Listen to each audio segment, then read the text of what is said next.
موعظة ونور، فيه شفاء للصدور وشفيعنا يوم النشور.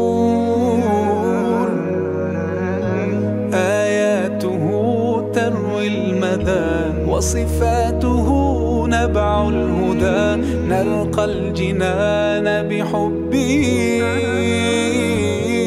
لن تستقيم حياتنا إلا به. هو القرآن والفرقان، إليه تنصت الأكوان، وفيه تعطر الآذان. والقرآن ضياء يملأ الآفاق، ونور يبعث الأشواق، وفيه محاسن الأخلاق. والقرآن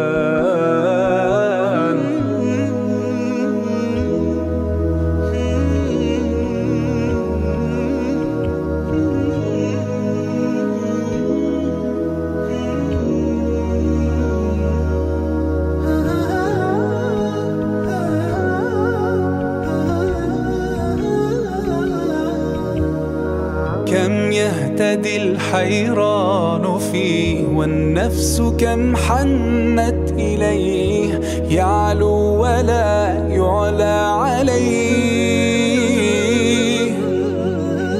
هيا نرتل آيه ونعيش تحت ظلاله، ننسى الهموم بقربه، لن تستقيم حياتنا إلا به. هو القرآن والفرقان، إليه تنصت الأكوان، وفيه تعطر الآذان. والقرآن ضياء يملأ الآفاق، ونور يبعث الأشواق، وفيه محاسن الأخلاق. والقرآن